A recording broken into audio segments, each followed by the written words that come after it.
ये पड़ा हुआ आपका न्यू कराची, ये पड़ी हुई आपकी गलियां, ये पड़े हुए आपके सेक्टर, ये पड़े हुए आपके बाजार, ये पड़े हुए आपकी ग्राउंड, ये आपके हेल्थ का, ये आपका हॉस्पिटल, ये आपके स्कूल की टूटी फूटी पोस्टर दीवारें, ये सारा मफलूज फरसुदर, ये पूरी सड़कें आपकी कचरे का ढेर, ये काम फैला हुआ है। इन हुक्मरानों ने ऐसी हरकतें आपके साथ की हैं, ये ऐसा मजाक करते हैं, कोई ऐसी मजाक वाली बात आपके दरमियान छोड़ देंगे। जैसे आजकल प्राइम मिनिस्टर की वो एहतजाज वाली बात, मैं तो मिंबर पे अब नहीं कर सकता आपसे वो अंदाज, ये वक्त का प्राइम मिनिस्टर है पाकिस्तान का, इसने जो एहतजाज का तरीका लोगों को बताया वो मजाक बना, लेकिन ये कौम को भी बस मजाक वाली एक बात चाहिए। ये सारी पाकिस्तानी कौम तकरीबन जो है जो सोशल मीडिया से वाबस्ता है, वो सारे उसकी वो मीम बना रहे हैं, वो तर्ज़े लगा रहे हैं, वो उस मजाक के जो वो एक शुगर एक मेला बना। जब आप नमाज पढ़ाने आए ना मस्जिद में, हज़रत उमर बिन अब्दुल अजीज, और आप हाकिम भी बन चुके थे इस वक्त मुसलमानों के, ऐलान हो गया तो बाहर सवारियां खड़ी, बड़ी बड़ी शाही सवारियां, लोगों ने कहा कि हुजूर या सैयदी वो बाहर आपका वो प्रोटोकॉल आ चुका है। अब फरमाया लोगों सुनो, अब उमर बिन अब्दुल अजीज अपने कदमों पर चलकर आया है और अपने कदमों पर चलकर वापस घर चले।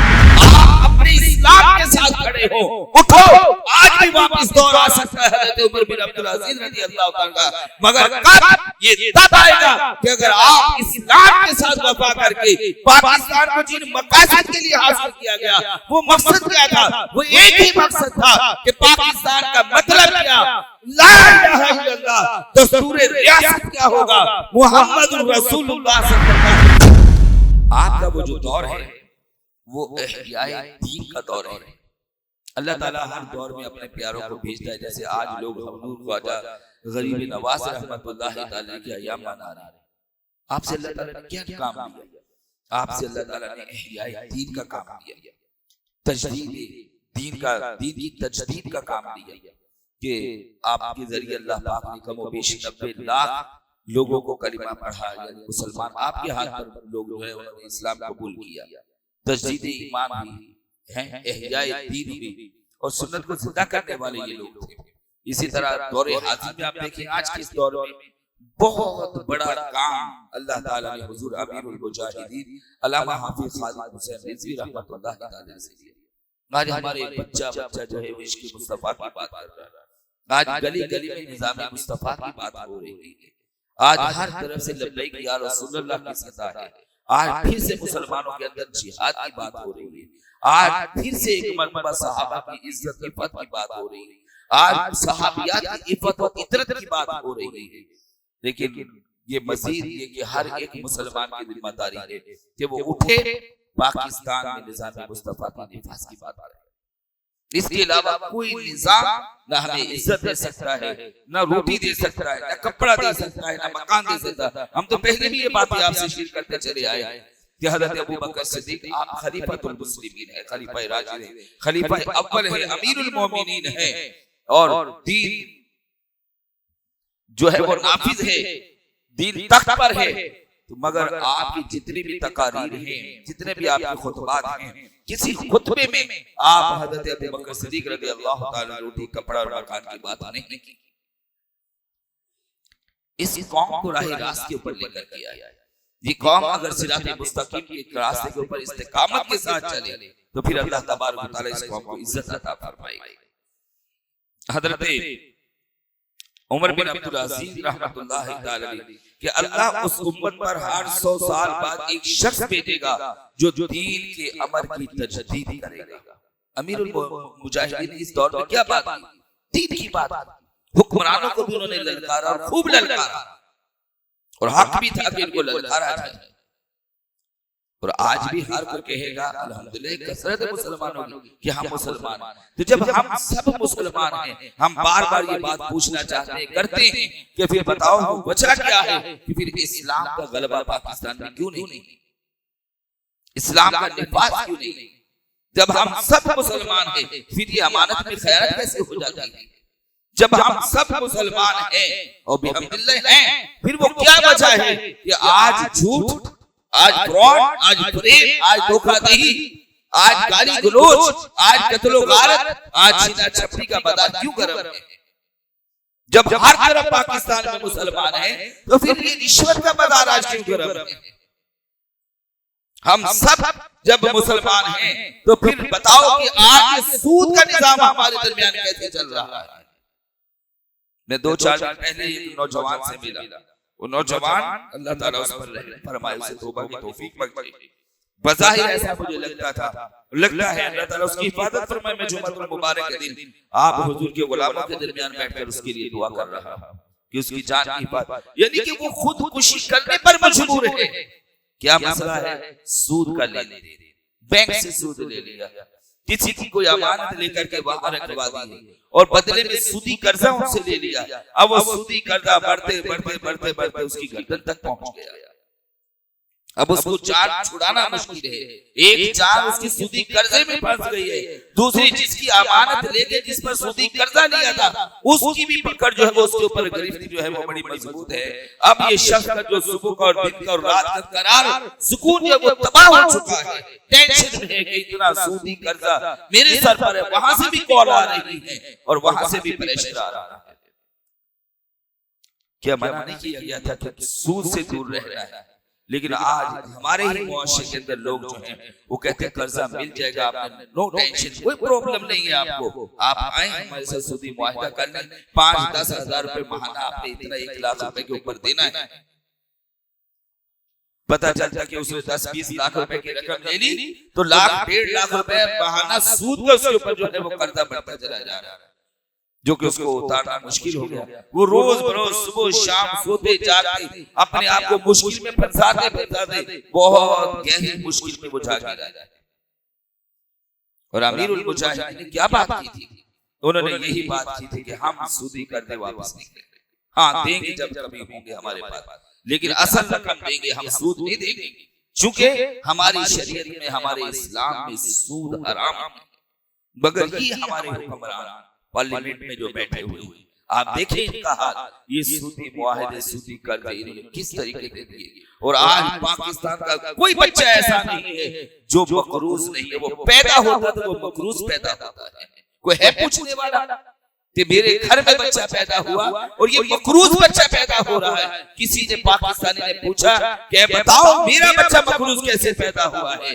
ये हमारे सर पर बैठे हुए हुक्मरान हैं, सूदी कर्जे इन्होंने लिए, मुल्क को इन्होंने डुबोया और पैदा होने वाला बच्चा आप और हमारा वो मकरूज हुआ। हर पाकिस्तानी जो है वो मकरूज है, हर फर्द, वो मर्द है या औरत है, वो बूढ़ा है या बच्चा है, वो मकरूज है। मकरूज ये किसने किया? इन्होंने तो ऐश और इशरत की, अय्याशियां की, फहाशियां की, जो मर्द मंदी में आया इन्होंने वो किया। लेकिन इस कौम को ला के किस दिहाने पर खड़ा किया? फिर अगर आज हम आपसे बात करते हैं कि तो लोगों छोड़ो इनका साथ, आप अपने इस्लाम के साथ खड़े हो, उठो, आज भी वापस दौर आ सकता है हज़रत उमर बिन अब्दुल अजीज रज़ियल्लाहु ताला का। मगर कब? ये तब आएगा कि अगर आप इस्लाम के साथ वफा करके पाकिस्तान को जिन मकासद के लिए हासिल किया गया, वो मकसद क्या था? वो एक ही मकसद था कि पाकिस्तान का मतलब क्या? ला इलाहा इल्लल्लाह, दस्तूर रियासत क्या होगा?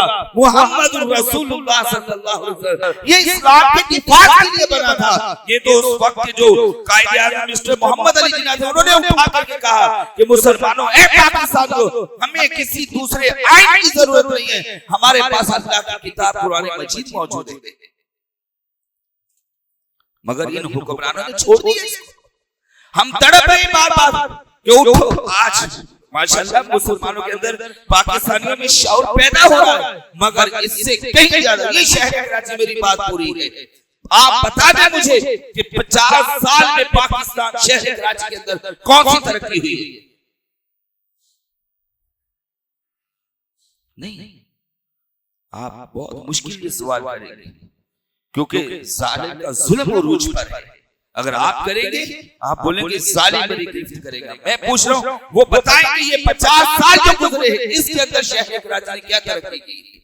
ये पड़ा हुआ आपका न्यू कराची, ये पड़ी हुई आपकी गलियां, ये पड़े हुए आपके सेक्टर, ये पड़े हुए आपके बाजार, ये पड़े हुए आपकी आपकी ग्राउंड, ये आपके हेल्थ का, ये आपका हॉस्पिटल, ये आपके स्कूल की टूटी फूटी पोस्टर दीवारें, ये सारा मफलूज फरसुदरिया, ये पूरी सड़कें आपकी कचरे का ढेर, ये ताफून फैला हुआ है। मैं तो देख रहा, हैरत कर रहा कि आज कितना डस्ट उड़ रहा है, कितनी मट्टी है, कितनी धूल है, कितनी जो ना मतलब कि वो सफाई सुथराई का इंतजाम नहीं है। वहां पर वो फूड जो बेचने वाले हैं, जो भी फूड स्ट्रीट्स बनी हुई, खाने बन रहे हैं सामने रोड के ऊपर, वो लोग खा रहे हैं। वो खाने पीने के बाद क्या है, आखिर में मास्क लगा लेते चेहरे के ऊपर। मजीद बात मेरी खत्म है। इन हुक्मरानों ने ऐसी हरकतें आपके साथ की हैं, ये ऐसा मजाक करते हैं, कोई ऐसी मजाक वाली बात आपके दरमियान छोड़ देंगे। जैसे आजकल प्राइम मिनिस्टर की वो एहतजाज वाली बात, मैं तो मिंबर पे अब नहीं कर सकता आपसे वो अंदाज। ये वक्त का प्राइम मिनिस्टर है पाकिस्तान का, इसने जो एहतजाज का तरीका लोगों को बताया वो मजाक बना, लेकिन ये कौम को भी बस मजाक वाली एक बात चाहिए। ये सारी पाकिस्तानी कौम तकरीबन जो है, जो सोशल मीडिया से वाबस्ता है, वो सारे उसकी वो मीम बना रहे हैं, वो तर्ज़े लगा रहे हैं, वो उस मजाक के जो वो एक शुगर एक मेला बन गया।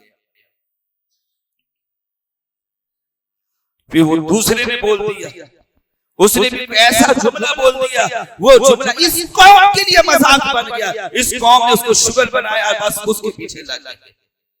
कैसी जिंदगी बसर होगी? नहीं साहब, ऐसी जिंदगी बसर होगी।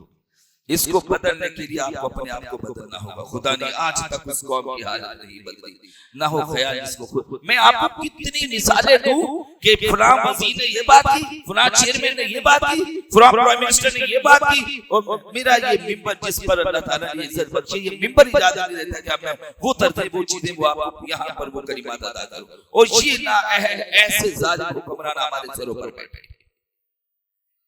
उठो, आओ, आज भी हमारे पास वक्त है, उठो। ये मेरी बात इस इलाके में दूर तक गूंज रही है। घरों में हमारी माएं, बहनें, बेटियां मेरी आवाज को सुन रही हैं। अगर आप अपना खोया हुआ वकार वापस लेना चाहते हो तो तुम्हारे पास दूसरा कोई ऑप्शन नहीं है। बस टूट कर अपने नबी से इसको वफा करो और पाकिस्तान में निज़ाम मुस्तफा की निफाज की बात करो। ये वरना हमारी गलियां जिस इलाके में हम बसते हैं, आप इन गलियों में चल नहीं सकते। जो ताफून फैला हुआ है, जो बदबू फैली हुई है, जो हालात हैं, महंगाई की बात तो फिर बहुत बड़ी बातें हैं। अल्लाह ताला से दुआ करता हूँ, अल्लाह ताला फिर से हमें कोई उमर बिन अब्दुल अजीज रज़ी अल्लाह ताला जैसा हुक्मरान अता फरमाए। आप भी तो थे, जो चाहते खाते पीते शाही सवारियां। जब आप नमाज पढ़ाने आए ना मस्जिद में, हज़रत उमर बिन अब्दुल अजीज, और आप हाकिम भी बन चुके थे इस वक्त मुसलमानों के, ऐलान हो गया तो बाहर सवारियां खड़ी, बड़ी बड़ी शाही सवारियां। लोगों ने कहा कि हुजूर या सैयदी, वो बाहर आपका वो प्रोटोकॉल आ चुका है। अब फरमाया लोगों सुनो, अब उमर बिन अब्दुल अजीज अपने कदमों पर चलकर आया है और अपने कदमों पर चलकर वापस कर जाएगा। चाहिए आपको ये निजाम? ये निजाम अगर कोई दे सकता तो वो देगा जो पाकिस्तान में निजाम मुस्तफा की बात करता है। आप घर में दाखिल हुए तो आपकी साहबजादियां, शहजादियां, आपकी अमीरुल मोमिनीन की शहजादियां, हाकिम इस्लाम की शहजादियां, हाकिम वक्त की शहजादियां, उन्होंने अपने मुंह के ऊपर से हाथ रख लिया। ऐसे हाथ आपने खादिमा से पूछा कि ये मेरी बेटियों ने ऐसे चेहरे मुंह के ऊपर हाथ क्यों रखा है? उन्होंने कहा कि इन्होंने प्याज, वो मसूर की दाल और प्याज खाया, वो प्याज की वो स्मेल जो है वो आप तक न पहुंचे, इन्होंने ऊपर हाथ रख लिया।